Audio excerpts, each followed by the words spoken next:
Tardes. En nombre de Editorial Artificios y de Librería Bonilla, queremos darle la bienvenida a esta presentación de Bajo el signo de Roberto Bolaño. Para esta ocasión contaremos con la presencia de uno de los coordinadores y autores del libro, Alejandro Acevedo, y de otro de los autores seleccionados, Juan Campesino. Bienvenidos. Gracias.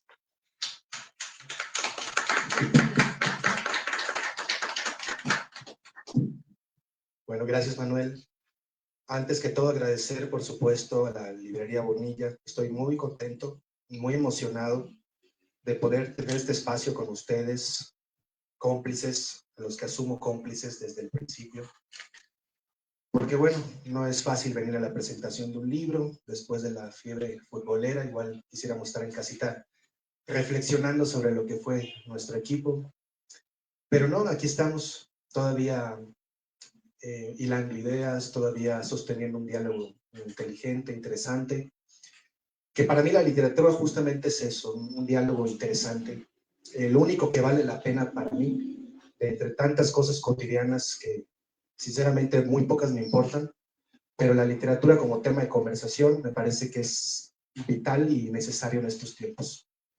Y bueno, tengo mucho placer, mucho orgullo, mucha felicidad de estar al lado de Juan Campesino, que nos estamos conociendo personalmente por primera vez, cabe decirlo. Le voy a dar la palabra primero a él, me voy a permitir leer su semblanza para que sepan junto conmigo quién es. Bueno, yo sé quién es, pero para que ustedes lo conozcan. Y él es el primer autor que abre el libro que tanto nos costó sacar. Ya les platicaré, terminando su intervención, cuánto costó, lágrimas, sudor, sangre, como se dice habitualmente. Bolaño no es un tema sencillo de tratar. También el acercamiento que debemos tener con él debe ser bastante humilde, bastante respetuoso, y más en estos tiempos, sobre todo después de su muerte, que ha sido muy manoseado, y que mucha gente se sube al ring sin haber leído los libros, sin haber conectado de verdad con su literatura. Por eso para mí ha sido siempre un acto muy respetuoso el de leerlo, el de hablar de él, el de publicar sobre su obra. Y bueno, a través de esas publicaciones, tanto Juan como yo, pues estamos en ese circuito de autores que tienen un acercamiento honesto y comprometido con su literatura. Juan Campesino es investigador del Centro Nacional de Investigación Teatral Rodolfo Usigli, donde coordina la línea de investigación en teatro, cultura y educación del programa de maestría. Es doctor y maestro en letras por la Universidad Nacional Autónoma de México y licenciado en literatura y ciencias del lenguaje por la Universidad del Claustro de Sor Juana. Asimismo, cuenta con estudios postdoctorales en educación artística y pedagogía teatral, avalados por el Centro Nacional de las Artes y la Universidad Pedagógica Nacional. Ha sido becario de la Fundación Telmex, del Centro Mexicano de Escritores y del Consejo Nacional de Ciencia y Tecnología. Entre otros, ha publicado los libros Principios de Nanoteatralidad, La Ironía y la Antropología Modular, de 2023, por el INVAL, Introducción a la Pedagogía Teatral, también por el INVAL, de 2019, y La Historia como Ironía, Ibargüengoitia como historiador, por la Universidad de Guanajuato, de 2005, que bueno, cabe mencionar que por este libro yo súper aprecio y admiro a Juan, porque me sirvió para un libro que trabajamos junto con él también en 2015, si no me equivoco, no, 2021 salió el Ibargüengoitia.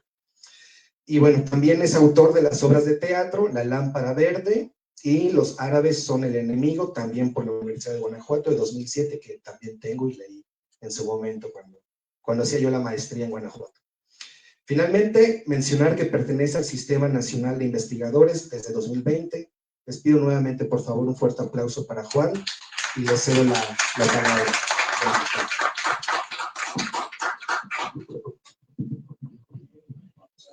Dejarlo aquí. Pues te agradezco mucho, Luis Alejandro. En efecto, ya tiene unos 7 años que nos conocemos por correo. También tuve la oportunidad de colaborar en el libro sobre Ibargüengoitia, que también quedó muy padre. Ese todavía lo editaron Luis Alejandro y Marco Antonio Chavarín en el Colegio de San Luis. Y pues muy honrado de participar en esta edición. Como bien dice Alejandro, Bolaño desde su muerte ha sido un autor quizás hasta manoseado. Se ha escrito mucho sobre él, existen varios volúmenes críticos sobre su obra. Yo, en lo particular, voy a confesar, yo no soy un lector muy ávido de Roberto Bolaño. Conozco en realidad nada más 3 obras de él. Una a profundidad, otra como material de control, como material de contraste, y un tercer libro, Las putas asesinas, como una manera de acercarme un poco más a Bolaño, el autor. Les voy a platicar un poquito de mi experiencia con este capítulo y luego, si quieres, leo yo tu semblanza y te arrancas tú con la historia del libro, ¿te parece? Sí, podemos. Claro que sí. La primera vez que leí el capítulo que se debe a la autoría de un servidor, que como bien dijo Luis Alejandro, es el primero, lleva por título Los intertextos salvajes, Bolaño y sus fuentes detectivescas. Les voy a platicar más o menos cómo estuvo la historia de mi acercamiento a los detectives salvajes, que es la novela de la que me ocupo en este capítulo. La primera vez que leí Los detectives salvajes me la dejaron de tarea en el primer semestre de la maestría y confieso que no me pareció nada extraordinario. Reconozco que el Bolaño siempre tuvo una prosa muy fluida, una manera muy familiar de escribirle al lector. Y sin embargo, yo que soy, eso sí, un lector ávido de novelas policíacas y detectivescas, pues me decepcionó un poco llevarme la sorpresa de que, a pesar de que el título, Los detectives salvajes, anunciaba algo así, pues resulta que en mi primera lectura no era un libro de detectives. Y eso, insisto, me decepcionó un poco. Lo cierto es que, como soy un ávido lector de novelas detectivescas, pues siempre estoy releyendo y volviendo a recurrir a los clásicos del género. Y entre el primer semestre de la maestría y el último cuarto semestre de la maestría, que me volvieron a dejar de lectura Los detectives salvajes, les puedo decir que esto fue por ahí de 2005, entre 2005 y 2007. Bolaño tenía 2 o 3 años de haber fallecido y Los detectives salvajes ya era un éxito de ventas mundial. De hecho, por ahí alguna vez leí que después de Quijote de Cervantes es la novela en español que más ejemplares ha vendido. Ya en ese momento era un autor, diríamos, trendy, como se dice ahora, y de eso me di cuenta porque me lo dejaron en primer semestre de la maestría y luego en el cuarto semestre. Pero entre una y otra lecturas, estuve leyendo a Las aventuras de Sherlock Holmes, de Arthur Conan Doyle, y en particular la primera novela de lo que se conoce como el canon holmesiano, que es Estudio en Escarlata, y la última de ese mismo canon, que es El Valle del Terror. Y ahí, después de leer esas dos y echarme un clavadito en el primer exponente del género de detectives, que es Los crímenes de la calle Morgue, de Edgar Allan Poe, y un poco considerando las filiaciones de Bolaño, habiendo ya leído una vez la novela, y leyéndola por segunda vez, las filiaciones simbolistas de Bolaño y sus conexiones con lo que en algún tiempo era el grupo de los llamados poetas malditos, entre ellos Rimbaud, Baudelaire, o mucho menos referido por el propio Bolaño, y ya luego les diré por qué sospecho que es de los menos referidos en esta pléyade de autores simbolistas. Lo cierto es que ya había leído algo de crítica sobre la novela, Los Detectives Salvajes, y pues había leído unas cosas y otras, había leído bastante sobre la segunda parte. Espero que el respetable más o menos esté familiarizado con los Detectives Salvajes. Si no, les puedo comentar que se trata de una novela dividida en 3 partes. Una parte que ocurre entre 1975 y 1976, más bien en 1975. Una segunda parte que ocurre entre 1976 y 1996. Y una tercera parte que ocurre en 1976 de manera inmediatamente posterior a la primera parte y con los mismos protagonistas en ambas. Y me di cuenta, leyendo las 2 novelas de Sherlock Holmes, de que la estructura de la novela de Bolaño era un reflejo de la estructura de estas 2 novelas de Sherlock Holmes, que también ocurren, sobre todo El Estudio en Escarlata, en 3 partes. Una primera parte que ocurre, diríamos, en el presente de la historia.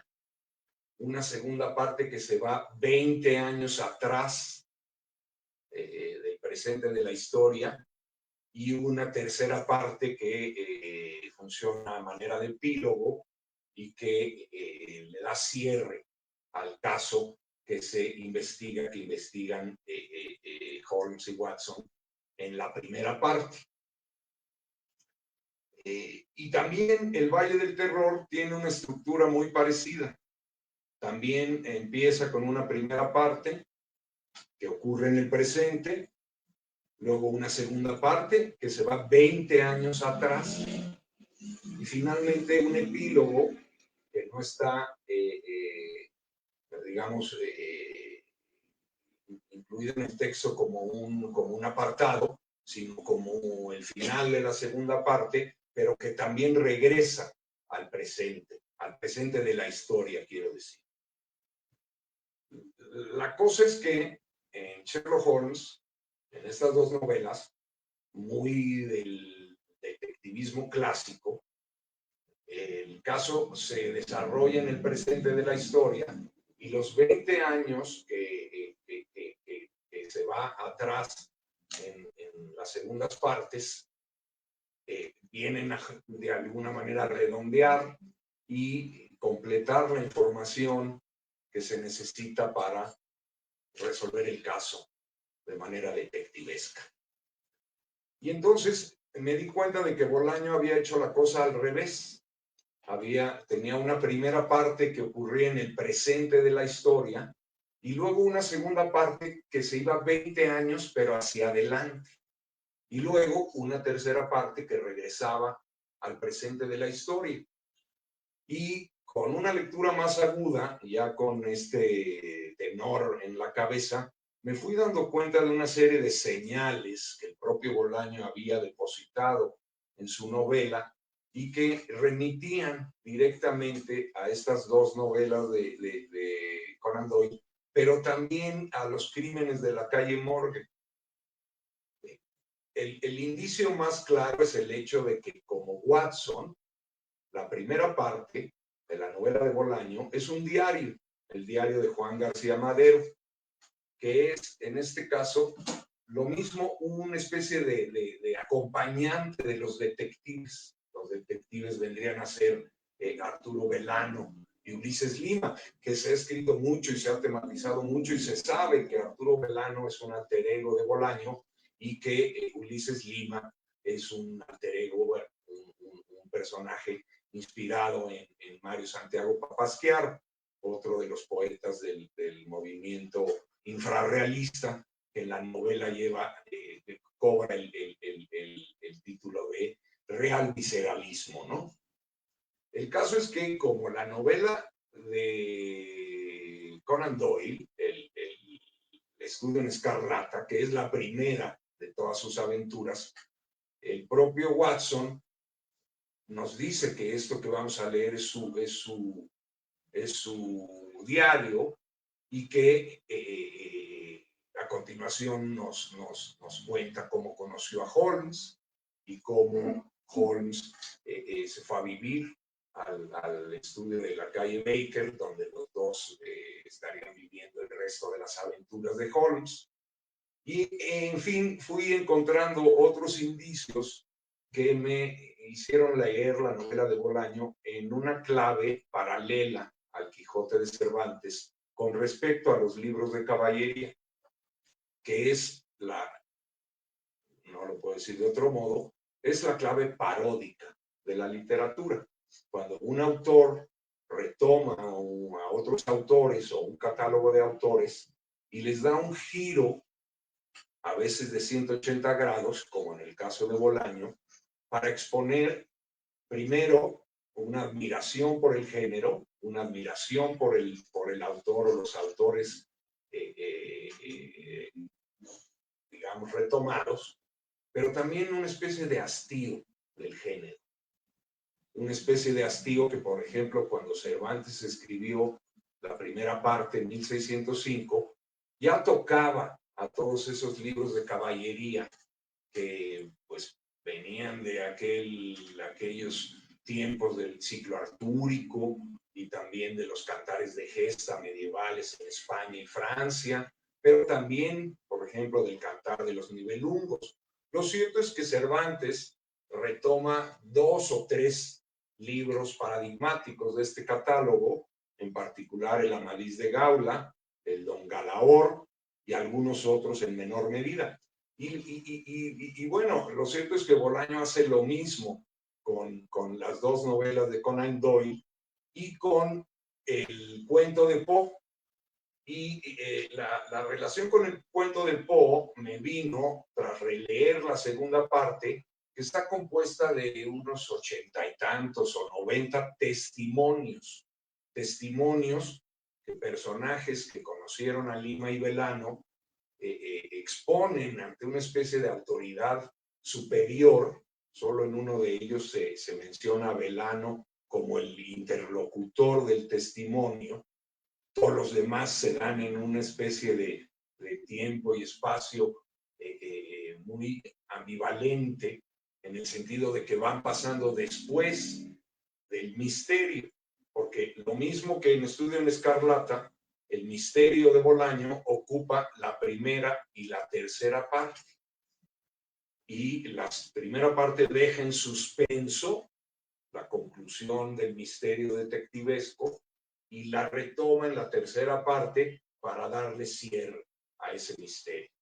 Y entonces, en un sentido clásico, el género de detectives emplea los testimonios, pero para conocer la historia anterior al misterio, la historia anterior al crimen.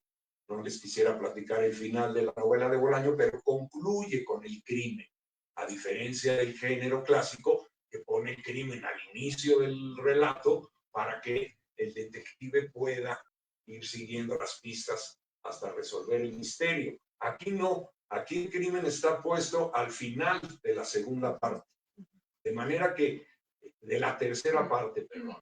De manera que la segunda parte, que son todos estos testimonios de las personas que conocieron a Lima y a Velano, están proyectados hacia el futuro, ¿verdad? Y claro, nosotros cuando terminamos la primera parte y nos quedamos en suspenso de lo que va a ocurrir en el desierto, en los desiertos de Sonora, no sabemos que el crimen va a quedar allá, no sabemos todavía cuál es el misterio que está llamado a resolver, en este caso, el lector, la lectora detective. Lo cierto es que los testimonios, digamos, parten de 1976, cuando suponemos que ya se cometió el crimen, que ya hay un misterio que resolver, Pero en lugar de ir al pasado del crimen para resolver el misterio, se van hacia el futuro, hasta 1996.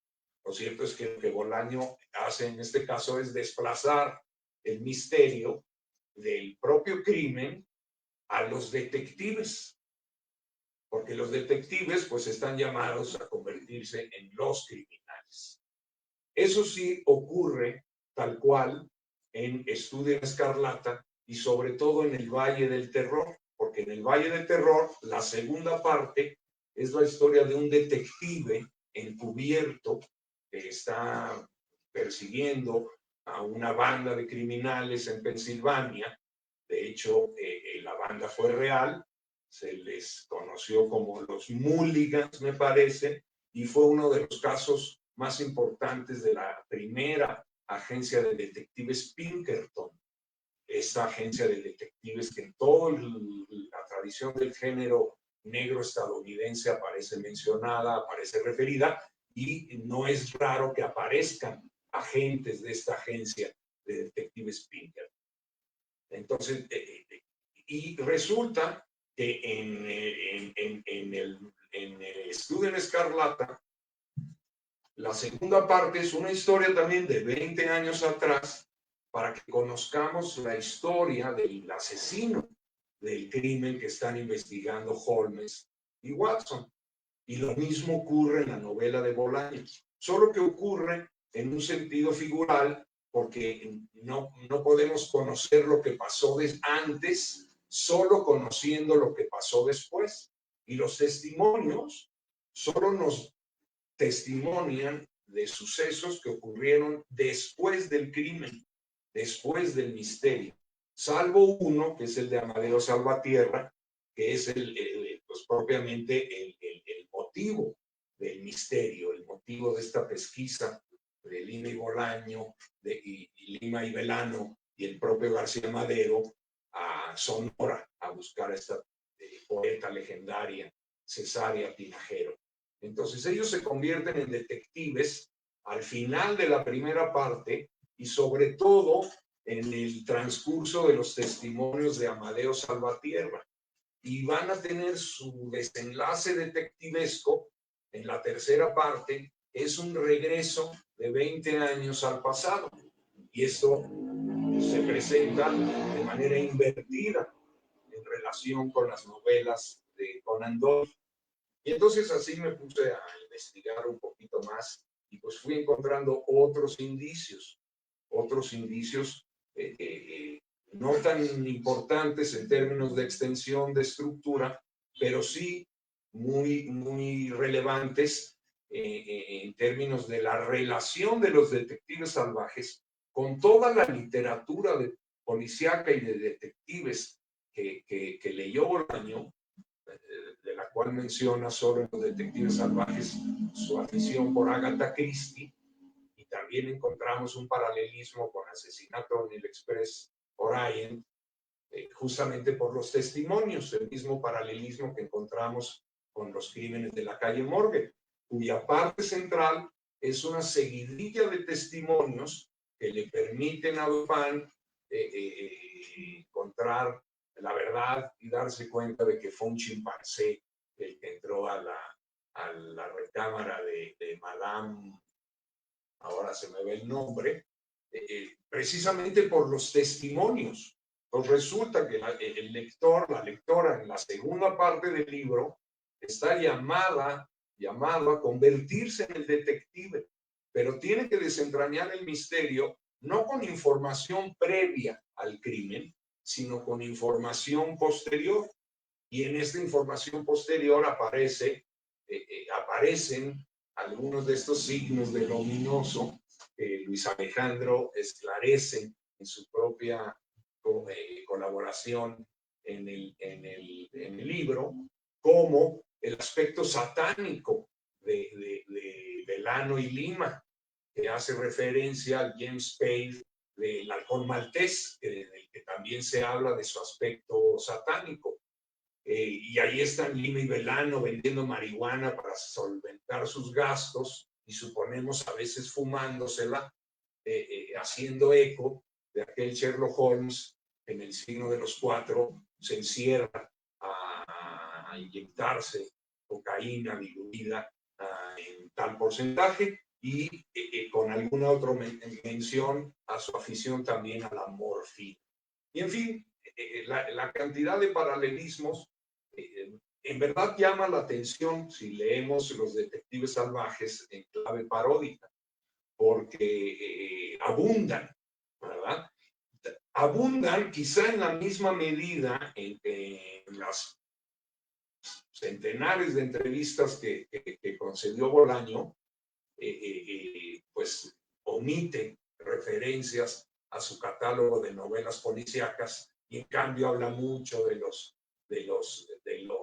simbolistas y habla mucho de otros autores de la tradición hispanoamericana y sin embargo habla muy poco de sus lecturas detectivescas. Yo estoy seguro de que lo hizo porque no quería revelar esta estrategia que siguen los detectives salvajes, con la intención quizá de que cada lectura que fuera encontrando estos paralelismos fuera siempre una lectura conjetural y no pudiéramos decir, no, es que Bolaño escribió su novela con el Quijote de Cervantes aquí, en relación con los libros de caballería, pero con un altero de novelas policíacas junto a la máquina de escribir para ir sacando, porque no todos puede salir de la memoria, aunque gran parte de lo que aparece puede que así haya sido, pero lo veo así con un altero de novelas y de cuentos policíacos que no quiso revelar a sus críticos, que no quiso revelar tampoco a sus detractores y que de plano no quiso revelar. Y yo me pregunto, ¿por qué? En la novela, en Los Detectives Salvajes, la palabra siniestro es uno de estos indicadores, de estos signos de lo ominoso. De hecho, siniestro y ominoso están ahí pegaditos. El término aparece pues unas 15, 20 veces. Siempre como adjetivo de algo oscuro, misterioso, diabólico y así. Y entonces me pregunté, no vaya a ser que yo estoy un poco paranoico y estoy viéndole 5 pies al gato y para Bolaño esta palabra siniestro sea de uso muy común. Entonces dije, pues me voy a leer otra novela un poquito más gorda, esa que es 1666, donde la palabra solo aparece 2 veces y las 2 veces aparece referida a la izquierda, lo que digamos a la oposición de lo diestro y lo siniestro, con todo y que la temática de 1666 es harto escabrosa, hay muchos crímenes, hay digamos, muchos signos de lo ominoso, y sin embargo la palabra siniestro no aparece.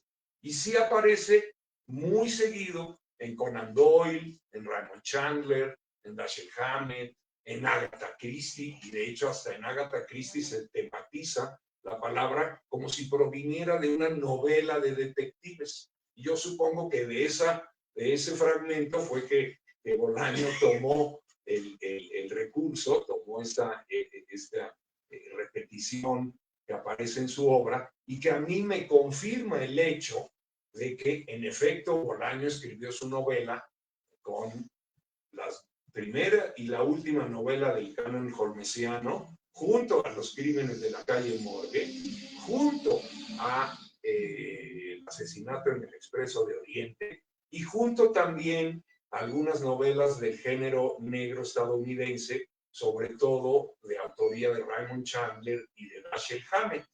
De hecho, en El Largo Adiós encontramos un Juan García de Soto, no Juan García Madero, que el escritor que resulta asesinado en la novela, en algún momento por un error del propio escritor le dice, yo no soy chileno, yo no soy mexicano, soy chileno. Y así mismo le dice Belano a uno de sus interlocutores en la novela, le dice, yo no soy mexicano, porque lo confunden con mexicano, y él dice, yo no soy mexicano, soy chileno. Y claro que estoy prácticamente seguro de que como Bolaño no era un amante del idioma inglés o sus circunstancias político-históricas lo convirtieron en un enemigo del inglés, no leía estas novelas en su idioma original, sino que las leyó, como casi todos nosotros, en estas ediciones de Bruguera y de otras editoriales, la mayoría de ellas catalanas, llenas de este tipo de recursos estilísticos, de este tipo de marcadores léxicos, pero también llenas de otras figuras y clichés muy recurridos por Bolaño en los detectives salvajes, como la americana en vez del saco, las tostadas con bacon en vez de pan tostado con tocino, y así. Y yo me preguntaba, bueno, quizá porque Bolaño vivió tanto tiempo en Barcelona, se hizo asiduo a estos términos, y también por haber leído tanta traducción española o catalana, se hizo asiduo a estos términos, pero hay un momento en la novela en el que polemiza sobre el término empalmar, cuando se refiere a la erección de un miembro masculino, y dice no se me empalma, y luego dice ¿qué palabra es esta, empalmar? No se me pone dura, pero son guiños de Bolaño a un lector, a una lectora avesada, a una lectora ávida de otra lectura de Bolaño, que para que se interne en esta clave paródica que a mí me condujo durante mi lectura de Detectives Salvajes. Genial, genial. Leemos y volvemos ahora.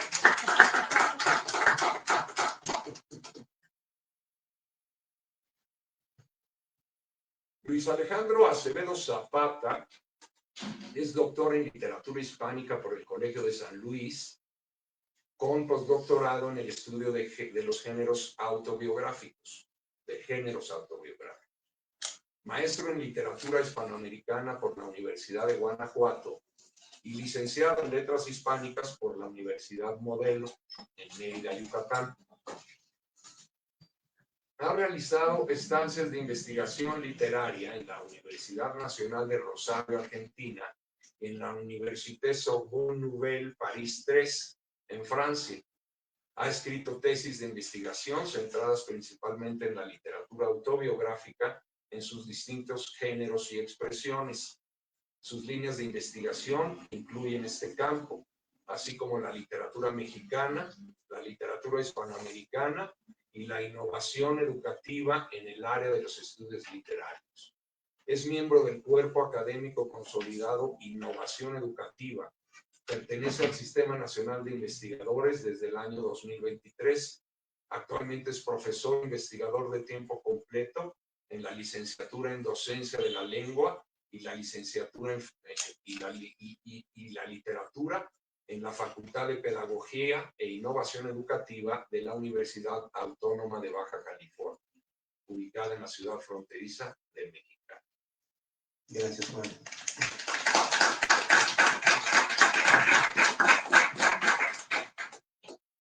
Bueno, pues nuevamente agradecer a quienes acaban de llegar. Todavía tenemos un poco de tiempo para conversar sobre Bolaño.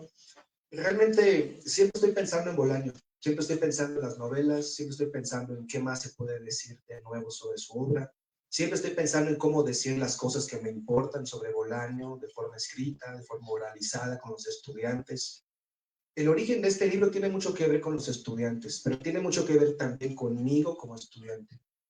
Porque en Mérida ya escuchábamos hablar de Bolaño, yo me aviento la licenciatura de 2005 a 2009, y una compañera, Daniela Rodríguez, estaba realmente traumatizada con Bolaño. Estaba en un estado febril en el que a la mínima oportunidad alzaba la mano para conversar, opinar sobre Bolaño. Y fue tanta la insistencia de esta amiga, que en su momento en la licenciatura no nos llevábamos, que yo simple y sencillamente, como he hecho muchas veces a lo largo de mi vida, me bloqueo por completo. Me perdí de mucho, pero en el inconsciente queda, por supuesto, ese resabio de la conversación de Daniela, en el que los detectives salvajes tenían, por supuesto, especial preponderancia, así como 2666, la novela Postmortem, porque se publica en 2004, recordemos que Bolaño fallece en 2003, el 15 de julio, y los infrarrealistas. Daniela poco a poco se fue también separando de Bolaño y fue apostando más por los infras, que es un grupo de poetas sumamente importante, de los que todavía hace falta hablar mucho más. Creo que, por supuesto, a partir del boom Bolaño son más conocidos, pero todavía siento ciertas reservas de la crítica mexicana para acercarse a su obra, para escribir sobre su obra o para hermanarse con algunos de ellos. Como me sucedió a mí, que tuve la fortuna, entre comillas, de hermanarme con dos de ellos, a los que entrevisté. Pero volviendo a esta parte de haber bloqueado todo ese discurso de Daniela en la maestría en Guanajuato, que compartí aquí con mi amiga, la poeta Adriana Dorantes, a la que quiero muchísimo, leo Los Detectives Salvajes a los 25 años. Creo que la edad en la que lee uno a Bolaño es importante. Así como el Quijote, que yo siempre digo que hay que leerlo después de los 40 años. Yo acabo de cumplir 40, así que estoy en la plena disposición de leerlo completo, no como decía Peña Nieto sobre la Biblia, que la leyó pero no completa, ¿no? Pues espero poder hacer eso. A los 25 años, cuando se lee a Bolaño, uno conecta inmediatamente con su adolescencia. Yo tengo una lectura de Los Detectives a manera o semejanza de la Bildungsroman, que seguramente lo estoy pronunciando muy mal, pero es la novela de formación alemana, que empieza, si no me equivoco, con el Werther de Goethe. Novela de formación, tienes un personaje joven que tiene ciertas ideas muy distintas a las de su tiempo, a las de la convención de su época, y decide emprender una marcha distinta, un camino distinto, que es este caminar hacia atrás, que aparece como una cita recurrente en Los Detectives Salvajes. El caminar hacia atrás, pues prácticamente parecería una idiotez, pero tiene toda una importancia y un significado que tiene que ver justamente con encontrar un camino al revés de los que la mayoría de las personas eligen. Y estudiar literatura, yo creo que hasta la fecha sigue siendo un camino que se tiene que transitar de espaldas, ¿no? Caminando al revés. No he escuchado a nadie que en su sano juicio diga que estudiar literatura es una práctica que lo va a volver millonario, que le va a beneficiar con una vida decorosa. Realmente todos sabemos que estudiar literatura conlleva no solo desafíos, sino también bastantes penurias. Y para este tema de las penurias, Bolaño era especialmente afecto. La vida de Bolaño estuvo cruzada de grandes penurias. Para quienes quizá no estén tan familiarizados con él, bueno, comentar que Bolaño nace en Chile en el año 53 y llega a nuestro país en 1968, después de la matanza de Tlatelolco. Así que no le tocó vivir ese momento, pero sí llega a un México destrozado. Digo que hasta la fecha yo también, y disculpen la ignorancia, pero en el 68 yo me enteré en la licenciatura. Nadie te habla de esto en otros grados de estudio y es algo también tristísimo, que no sé a qué se deba. Bueno, creo que sí sé cosas que hay que cambiar, ¿verdad? Porque hay que hablar de esto a la mínima oportunidad. Bueno, en la licenciatura vemos las fotos del 68, vemos la masacre, vemos los cuerpos tirados. Bolaño llega a un México moralmente destruido. Lo intuye, lo presiente, lo vive de una manera muy diferente a la de los mexicanos, por supuesto, de su época. Era sumamente inteligente Bolaño, en esto coinciden sus amigos, específicamente Piel Divina, José Rosas Ribeiro, dos infras, sobre todo Piel, que fue fundador de los infras, junto con Mario Santiago Papasquiaro, y en su momento José Vicente Anaya, que después se desaparece. Y qué bueno, ¿verdad? Por completo. Bueno, espero que esto no se grabe, porque me metería en problemas con muchos de ellos. En realidad los infras son muy apasionados de su propia historia personal. Pero bueno, volviendo a Los Detectives y esta conexión con la adolescencia, esta conexión con caminar una vereda diferente, una vereda que te va a causar bastantes penurias, pues es muy fácil conectar con Los Detectives Salvajes. Es muy, muy fácil. Y sobre todo porque quienes estudiamos también literatura, queremos en el fondo ser escritores. Esto es algo que no se confiesa muy a menudo. Nuestros profesores nos lo dicen desde los primeros semestres. ¿Sabes qué? Estar aquí, haber ingresado a esta licenciatura, en mi caso en Letras Hispánicas, no te va a hacer escritor. Así que sácate de la cabeza esa idea, porque este no es el camino y este no es el lugar, y nosotros no somos las personas que te van a enseñar a ser escritores. Eso, cuando lo escuchas a los 19 años, puede traumatizar, claro. Y más si no tienes modelos o figuras de autoridad convenientes a tu perfil, que te permitan decir, ¿sabes qué? No te creo nada, sí puedo ser escritor a pesar de estudiar literatura. Algo que también nos pasó en la maestría con Adriana, que, bueno, también tuvo sus padecimientos en la maestría. Digo, el mundo académico es otro de los grandes temas bolañescos. Creo que Juan no me dejará mentir, pero si en algo se parece Ibargüengoitia y Bolaño, además de la actitud paródica con los géneros consagrados de la literatura, es que son muy poco benéficos, por decirlo así, con la academia en general. Vamos a decir con la academia mexicana, con la academia española, con los profesores, con las personas que se dedican a enseñar literatura. Y hoy que estoy en ese lugar, siendo un adolescente de este tipo, descuidado, sin figuras de autoridad notables en esa época, perdido como todos los adolescentes, pues obviamente la conexión es muy fuerte y además te da una visión de la academia muy distinta, que se confirma cuando llegas a estos lugares y ves la actitud de profesores investigadores que realmente solven por sí mismos, ¿no? Estamos en este ombliguismo que no es nuevo, que lleva toda una época, digamos, desde el siglo XIX, con mayor fruición, el romanticismo volvió a las personas quizá bastante ombliguistas, que tiene sus cosas buenas, ¿no? Yo tampoco estoy en contra de la literatura autobiográfica, de hecho la he estudiado y me gusta muchísimo. Pero sí es cierto que para ocupar estos cargos y estos puestos, pues hay que formar una comunidad y hay que desgarrarse las vestiduras en la docencia, en la enseñanza y con los estudiantes.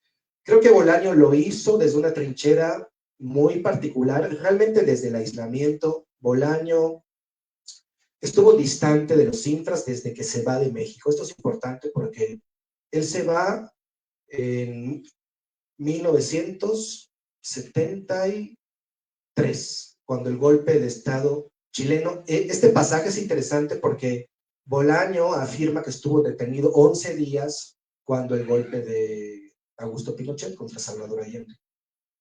Hay quien no confirma esta versión, hay quien sí, es un tema polémico, en realidad no hay pruebas para decir que fue detenido, ni tampoco pruebas para decir que no fue detenido, pero fue lo que Bolaño vivió. Entonces, este sentido apocalíptico de su literatura tiene que ver con el 68 y con el 73. Si no pensamos en esos dos momentos históricos que cambiaron el rostro de la literatura latinoamericana y la cultura latinoamericana, es difícil también embonar con Bolaño. Es decir, que embonar con Bolaño, amar a Bolaño, es también ser consciente de nuestra propia historia latinoamericana. Desde Las Venas Abiertas, de Eduardo Galeano, hasta, bueno, estoy pensando en Ángel Rama, en La Ciudad Letrada, y otras obras de izquierda que les costaron bastante caro, sobre todo a Rama, y de paso a Ibargüengoitia, que iban en el mismo avión.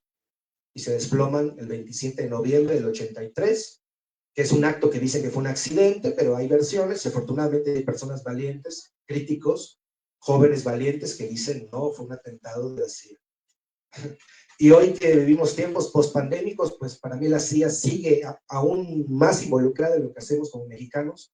Por eso yo decía que la literatura es la conversación que vale la pena para poder entender este presente que estamos padeciendo y las juventudes que vienen detrás de nosotros. Así que el motivo y la publicación de este libro, si ustedes me permiten decirlo así, tiene que ver justamente con los estudiantes, con los adolescentes, con los jóvenes, con los que vienen detrás, porque nosotros, bueno, todos estamos de paso, ¿verdad? Pero los que tenemos mayor edad, pues está más cerca el túnel, el destino final, pero los que quedan, ¿qué van a hacer con el país que les estamos heredando? Con los temas sobre los que estamos hablando, con la poesía que estamos escribiendo, con los actos cotidianos a los que nos entregamos, con nuestra familia, con nuestros seres queridos, con nuestros seres amados. Todo eso es invaluable y creo que desde la literatura y desde la literatura de Bolaño lo podemos atesorar mucho más.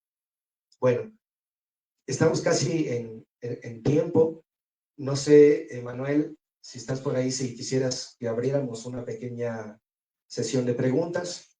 para también escuchar a los cómplices que hoy nos acompañan. Si alguna persona del público desea hacer algún comentario, pregunta, consulta, hay micrófono disponible.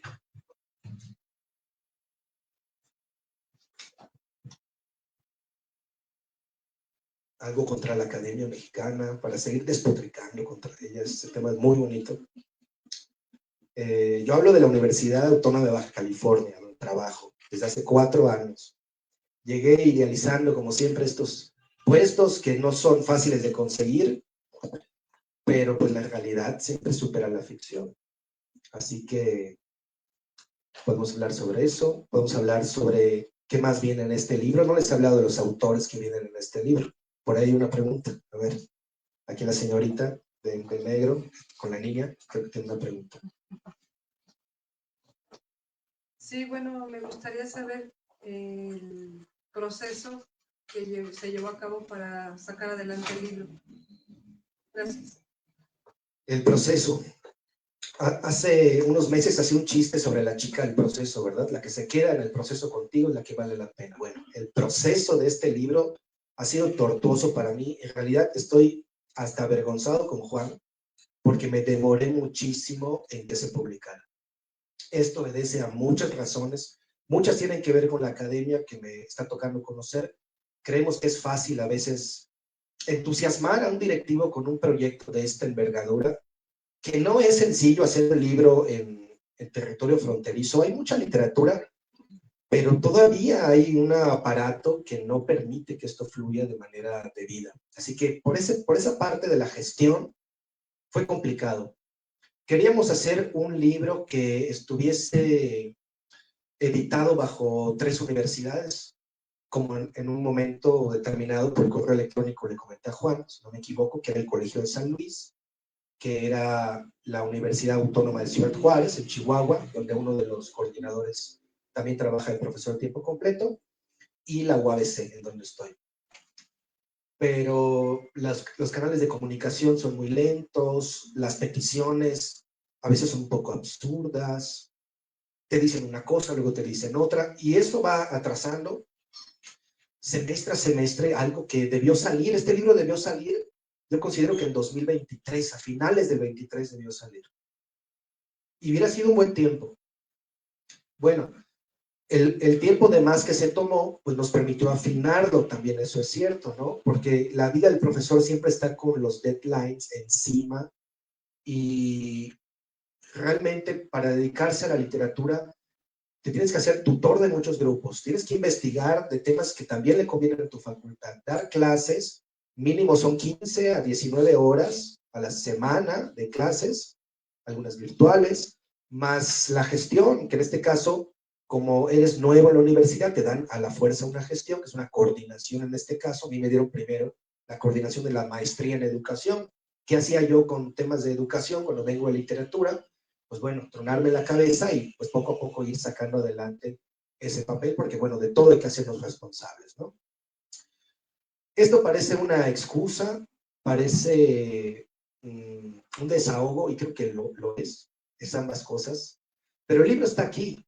El libro llegó, se publicó en diciembre de 2025, la editorial que lo cobija se llama Editorial Artificios, una editorial fronteriza, el director se llama Rafael Rodríguez, también una persona muy interesante, con la que la comunicación también tuvo sus momentos, sus piques, sus contratiempos. Es la primera vez que me tocó a mí coordinar por completo un libro, el de Ibargüengoitia, donde participó Juan, estuvo avalado por el Colegio de San Luis, y el doctor Marco Chavarín, pues fue el que llevaba más la batuta, ¿no? Yo también era estudiante de doctorado y no estaba tan al tanto de todo lo que requiere coordinar 100% un libro. Pero en esta ocasión sí, así que hasta con el editor hubo algunos momentos de graves o suaves tensiones, como se quiera ver. Pero está aquí el prólogo, creo que también tuvo el tiempo de hacerse de una manera digna. Yo creo que para hablar de Bolaño hay que dignificar desde un lugar que no sea el lugar del poder, por supuesto, porque Bolaño estaba en contra del poder. Ustedes saben que odiaba a Octavio Paz. Ustedes saben que él con los infras, sus grandes amigos, chavos de entre 17 a 22 años, boicoteaban las presentaciones de Paz y sus cómplices, sus aledaños, grandes poetas también como Paz, no vamos a desmentir eso, un antes y un después en la historia, bajo estos nombres, en estos nombres, pero el infrarrealismo y la actitud de Bolaño es otra, ¿no? Es otra. Hay quien dice que al final terminó seducido por el poder de las grandes editoriales. Yo creo que sí. Anagrama cobijó muy bien sus libros. Saben también de la polémica del cambio editorial de Anagrama a Alfaguara, que tiene que ver con la viuda de Bolaño, a la que se denostó públicamente. Y ahí ya nos metemos en temas muy graves.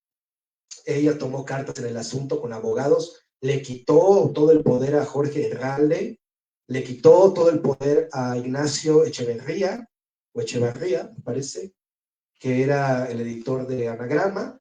Habrán sufrido mucho porque imagínense las ventas, que hasta la fecha siguen siendo exorbitantes de Bolaño. Quitarle a una editorial un nombre de ese tamaño, pues no es sencillo, no es fácil, ¿no?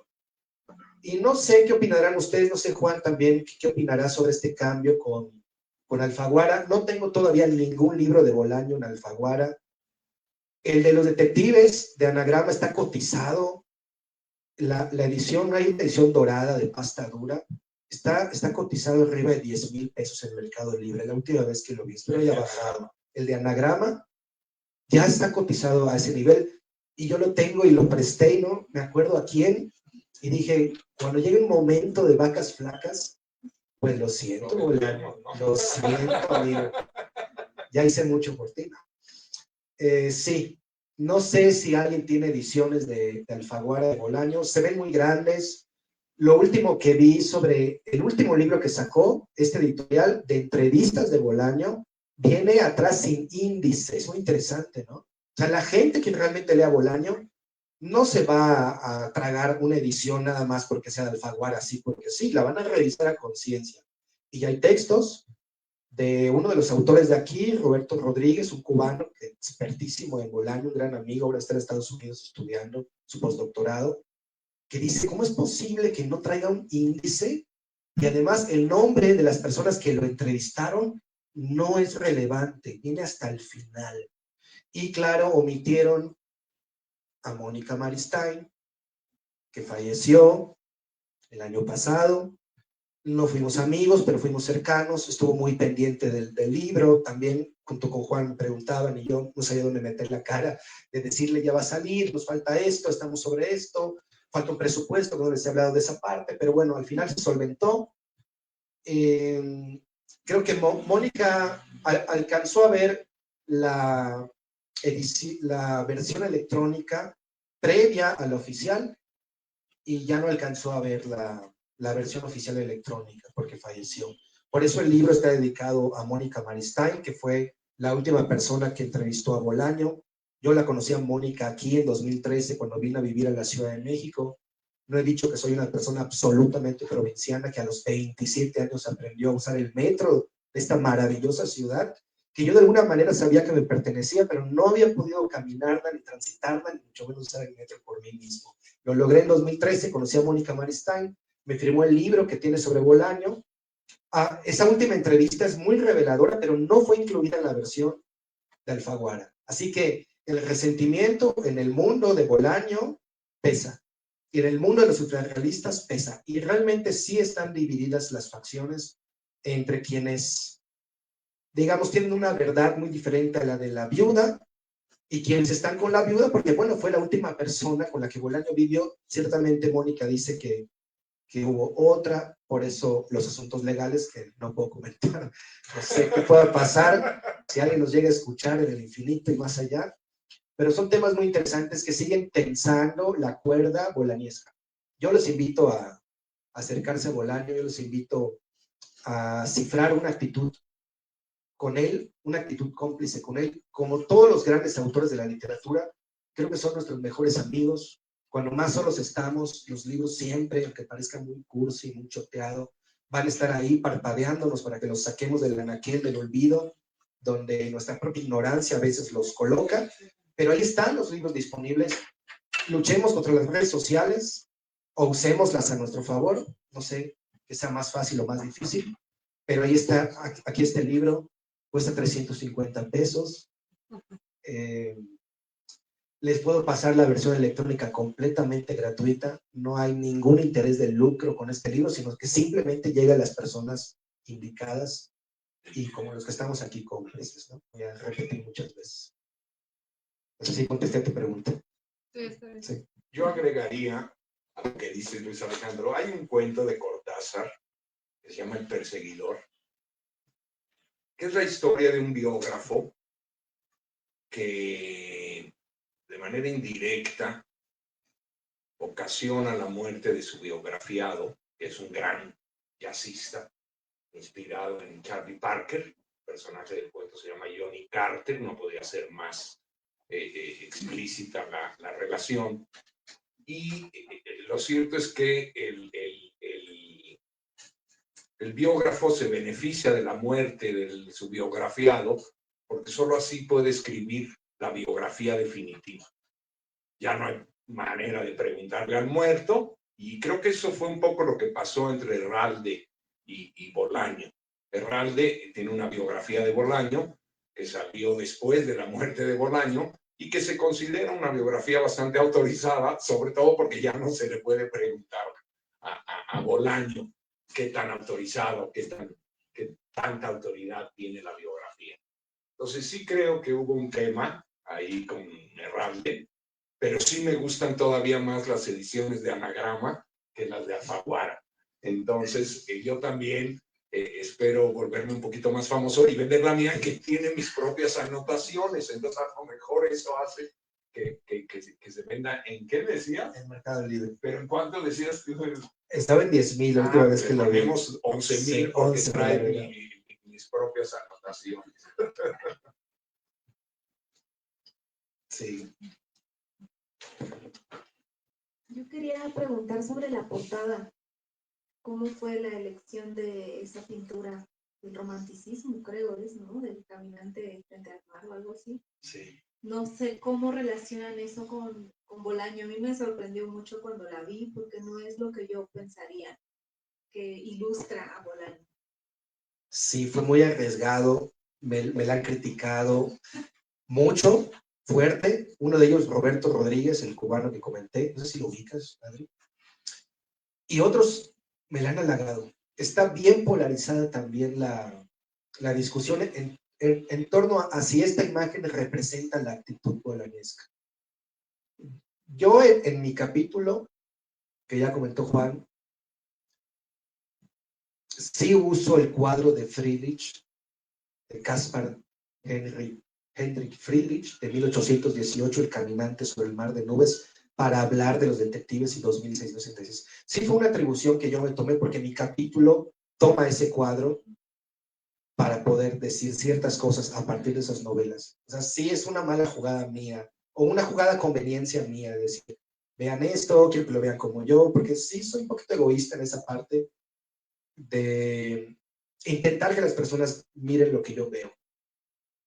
Sería cuestión de que ustedes me acompañaran con la lectura de ese capítulo y me dijeran, ¿sabes qué, güey?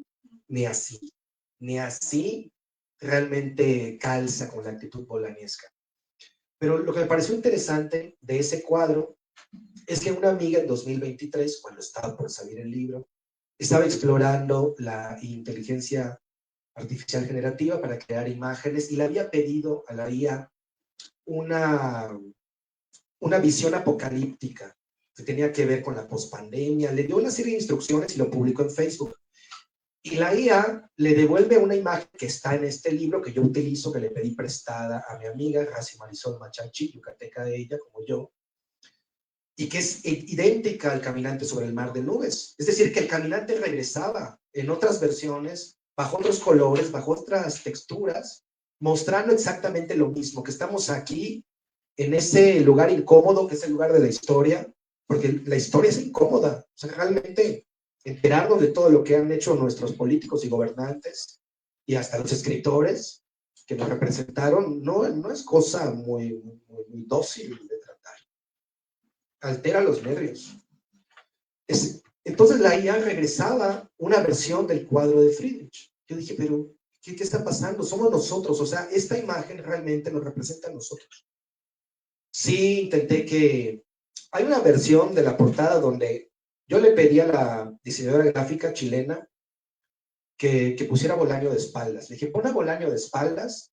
Puede ser, ¿no? Pon el mismo contexto, él en una cumbre, en unas montañas, y lo que se está viendo detrás, que sean una serie de demonios horribles, espantosos, de esos que se nos aparecen en nuestras peores pesadillas, que son muy creativas también, ¿no? Hay mucho potencial para escribir de nuestras pesadillas. Y lo hizo, y la pusimos. Juan la conoce, porque esa versión fue la que también recibió Mónica Maristán, esta versión preliminar.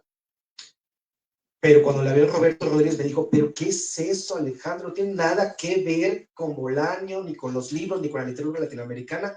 Eso es una portada de ciencia ficción para un escritor de ciencia ficción. Bueno, a Bolaño le gustaba la ciencia ficción, pero no suficiente, ¿no? A lo mejor en los ojos de Roberto Rodríguez. Y la quitamos. Entramos en pánico porque ya era la versión, yo no sabía qué hacer. Roberto entonces me dice, ¿sabes qué? Vamos a conservar tu idea. No estoy de acuerdo, pero vamos a conservarla, pero vamos a quitar esa imagen que supuestamente es Bolaño, porque no es Bolaño de espaldas, y vamos a poner una silueta semejante al cuadro de Friedrich de 1818, y que las interpretaciones ya sean libres, ¿no? Una silueta, si quieres, es para ti es Bolaño, para mí no es, pero para él puede ser su misma persona, etcétera, ¿no? Yo dije, va. Bueno, se hizo esa versión, la hizo su esposa, una diseñadora gráfica hindú, Ashmita. Aquí aparecen los créditos, todos tienen sus créditos, incluso la chilena. Viene el crédito de esa primera versión porque dije, no, ya lo había hecho. Me dio pena decirle, ¿sabes qué? Siempre no. Y Ashmita nos mandó esa versión con la silueta. Bueno, quedó. Ya estaba por salir el libro con esa portada. Y el editor chistó. No, pero ¿por qué, Rafael? Porque me acabo de encontrar esa misma portada en otros libros. O sea, El Caminante sobre el Mar de Nubes ha sido replicada como portada en muchos libros. Uno de los más recientes, Frankenstein de Mary Shelley. No recuerdo por qué editorial, pero si uno pone Frankenstein de Mary Shelley en Google, te aparece la portada con El Caminante sobre el Mar de Nubes. Y hay otras también que la han utilizado, no tiene derechos de autor, por supuesto.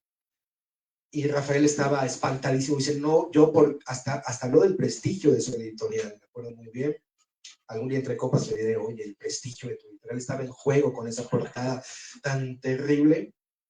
Y me dicen, no, mira, déjame pensar qué puedo hacer, Alejandro, y dame unas semanas. Esas semanas se alargaron, no llegaba la versión que él iba a sugerir de la portada. Al final quedó esta, que es como una ampliación, como que hizo un zoom de una parte, y no se ve completo la silueta, el muñequito, pero dije, ¿sabes qué? Ya, ¿sabes qué? Sí, que salga, me autoconvencí de que me gusta, y creo que a mí sí me gusta, no voy a mentir, de verdad sean sinceros diciéndome si fue acertado o no, y si el capítulo les agrada también para ayudarme a ver mejor la realidad, diciéndome ni aún así se sostiene, pues soy todo oídos. Pero esa es la historia de la portada. Gracias a Adri por preguntarlo.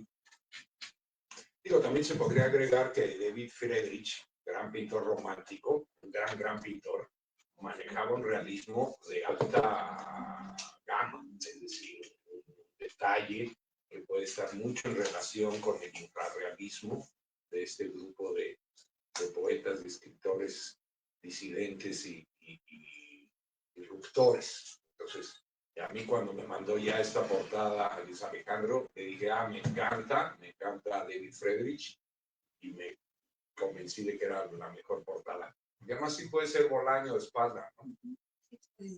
El peinadito ahí, un poco así, ¿no? Y tiene algo también del Principito, ¿no? Sí.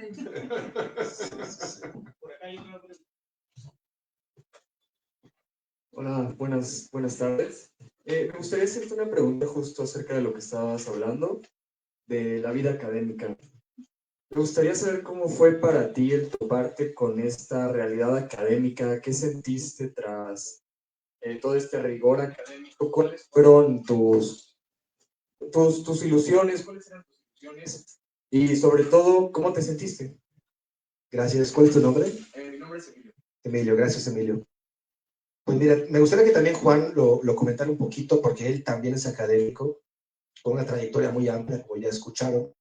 Yo apenas voy empezando, tengo 4 años. Tampoco quiero que mi corazón se contraiga demasiado y me martirice. Pero yo creo que en la academia el conocimiento en sí mismo no importa tanto. Creo que no importa mucho el conocimiento, sino aparentar que uno sabe.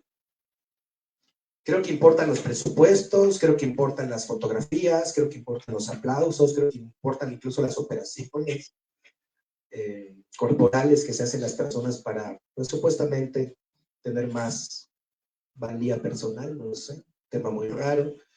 Pero el conocimiento en sí mismo, la pedagogía, que es la enseñanza en sí misma, el formar comunidades, creo que queda como en último lugar, pero al final la universidad usa esos números para decir que sí están haciendo cosas. Pero las personas que componen los grupos universitarios, los que están en el poder, están más preocupados por temas políticos. No todos, por supuesto, no todos. Hay grandes personas. Uno de ellos en la UABC, Fernando Vizcarra. Puedo dar fe que es una persona muy preparada, un gran poeta. Inició como poeta y ahora está en la política universitaria. Pero sí lo siento a él solo. Lo siento solo, ¿no? Es una boca de lobos. Y es un reflejo de la clase política a la que Bolaño criticaba mucho, a la que Ibargüengoitia también criticaba mucho, Piglia también critica mucho. Y digo, la literatura que no critique, que no incomode con lo que está diciendo y mostrando, pues a lo mejor es una literatura complaciente con el Estado. Y cualquier literatura que sea complaciente con el Estado, pues obviamente va a dejar de lado la creatividad, la imaginación, el pensamiento crítico. Así que eso es lo que ahora yo estoy viviendo como profesor en estas lides, en estas fronteras, que también son muy diferentes en la Ciudad de México. Y esa sería mi respuesta corta. Y sí me gustaría que, Juan, tú comentaras algo. Estoy yo ya desquiciado sobre ese tema. No, la verdad es que comparto gran parte de lo que dices, Luis Alejandro. Creo que en el tema de las humanidades, la academia tiene sus propias particularidades que quizá no son idénticas a otras academias. Pensemos, por ejemplo, en las academias más científicas, en las academias de sociológicas y así. Sin embargo, lo que es cierto es que las instituciones universitarias, las instituciones encargadas de estos ámbitos académicos, en realidad no están pensando en el conocimiento, no están pensando o a lo mejor están pensando en ello, pero no lo suficiente como si están pensando en salvar el pellejo. El pellejo que, como dice Luis Alejandro, pues es una política en turno, ¿verdad? Porque al final, como decimos ahí en el centro donde yo trabajo, y se lo decimos muy comúnmente a nuestras autoridades académicas, pues lo que les decimos es que ustedes se van y cambian por otras, pero nosotros nos quedamos. Y nos quedamos porque nuestra vocación es esta y porque queremos llevar nuestra vocación a la última trinchera de sus posibilidades.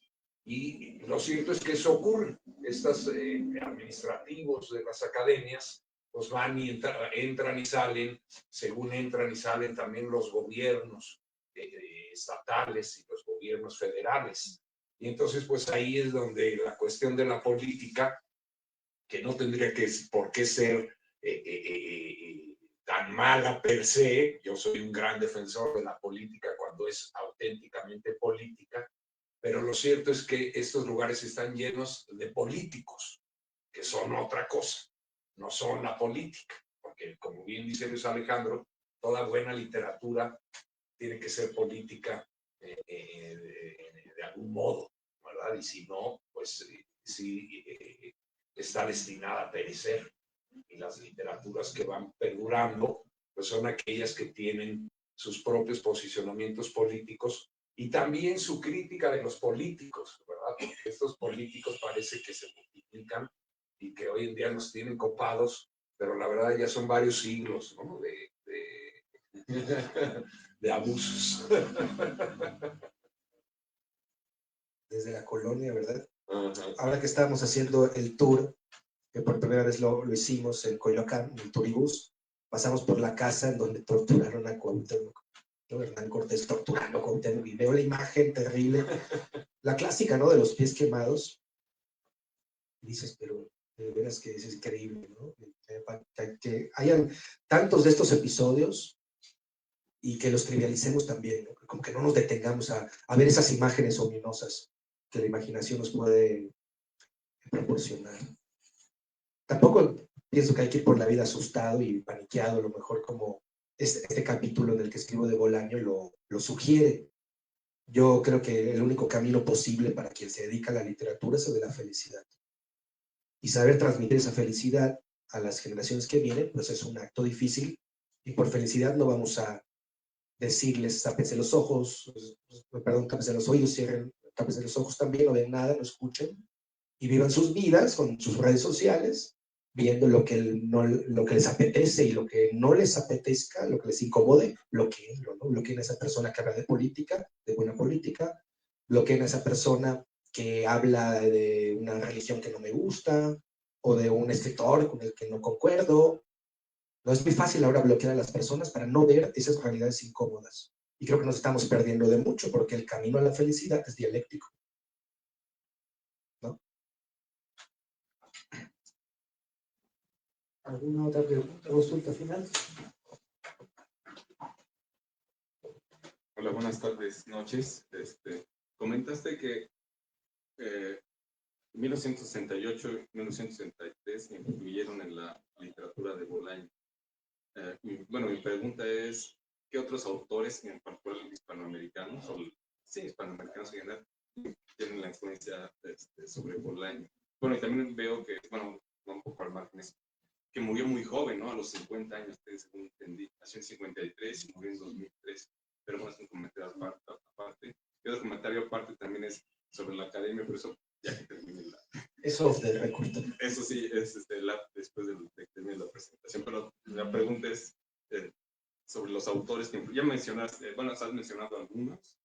Pero te refieres a los que influenciaron a Bolaño. Sí, a los que influenciaron a Bolaño para su escritura. Bueno, Cortázar muchísimo. Me parece que Reinaldo Arenas también muchísimo. El propio Borges en algún sentido, aunque quizá un poquito más filtrado por Piglia. Los neobarrocos cubanos, Besama Lima, Tres Tristes, Gustavo Cabrera Infante. Cabrera Infante, también Severo Sarduy, me parece que fue una influencia importante, y una gran cantidad de lecturas universales en el sentido de literatura universal. Yo agregaría a Efraín Huerta, al que los infras seguían, y me parece que Bolaño sí lo conoció, el que lo entrevistaron. Él y Mario Santiago entrevistaron a Efraín Huerta, quien, según cuentan los infras, cuando llegaban estos, ponía una botella de tequila en la mesa para ellos, para los muchachos, esos años eran muy jovencitos, y cuando se la acababan, Huerta se paraba y con eso era ya irse, ¿no? Era la señal para que ahuecaran el ala y lo dejaran en paz. Pero era de mezcal los suicidas. Era de mezcal los suicidas, sí, como dice Amadeo Salvatierra. Es un mezcal, bueno, a mí el mezcal me golpea mucho y ya últimamente hasta me pigmenta la piel, pero tiene que ver mucho con esa actitud de Bolaño, del desafío. Eso me gusta mucho de Bolaño, que es muy valiente. Este tema de su enfermedad, como dices, Adrián, tiene mucho que ver con la urgencia por escribir y escribir de verdad todo el tiempo, todos los días. No he contado que fui a Blanes, al pueblito donde vivió Bolaño en los últimos años. Me senté en la banca del parque donde esperaba a su hijo. Fui a la que fue una de sus últimas casas. Había una pinta, un grafiti que decía, déjenlo todo nuevamente. Es un verso que ellos utilizan para uno de los manifiestos infrarrealistas. ¿Y qué es esto, no? ¿Qué es déjenlo todo nuevamente? Es decir, que ya antes habíamos sido despojados de algo, pero ahora quizá con la plena convicción lo vamos a dejar para emprender algo nuevo, no lo sé, ¿no? Ahí ya las interpretaciones de cada quien. Pero sí, como poeta, yo creo que Efraín Huerta fue una figura central. No sé en su poesía, porque fíjate qué curioso, pero la poesía de Bolaño es lo menos trabajado que hay. Y si tú le preguntaras a Bolaño, y hay entrevistas donde se lo preguntan, él realmente se veía a sí mismo como poeta. Y empezó escribiendo poesía con los infras. Y en algún momento dice que deja la poesía porque obviamente no le dejaba dividendos y elige el término de la narrativa. Algo parecido dice Ibargüengoitia también, Juan, Dejó cuando... el teatro para irse de narrador porque el teatro había sido muy ingrato con él. Sobre todo Usigli, ¿no? En particular.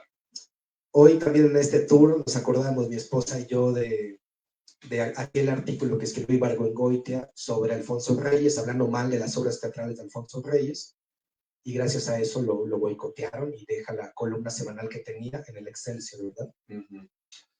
Eh, Pero cuando Usigli era embajador en Israel, le preguntaron, Usigli se fue de embajador a Israel y dejó encargados de su curso de dramaturgia en la universidad al propio Ibargüengoitia y a Luisa Josefina Hernández. Y cuando le preguntan en una entrevista, siendo embajador de Israel, que quiénes son los dramaturgos que él considera que serán los del futuro, pues menciona a todos menos a Ibargüengoitia. Y entonces menciona a Magaña, a Carballido, a Luisa Josefina, en fin, a todos los que luego triunfaron, menos a Ibargüengoitia. Y ese fue el momento en el que Ibargüengoitia dijo, no vuelvo a escribir una obra de teatro, me voy a ser novelista. Pues sí ganó más dinero, eso sí. sí, premios, más tirajes. Más tirajes también. Sí, últimamente uno de mis últimos hallazgos bibliográficos fue la primera edición de Estas ruinas que ves, no sé si la tienes, Juan, donde viene el final original de la novela. Y eran tiradas de 5,000 ejemplares, ¿no?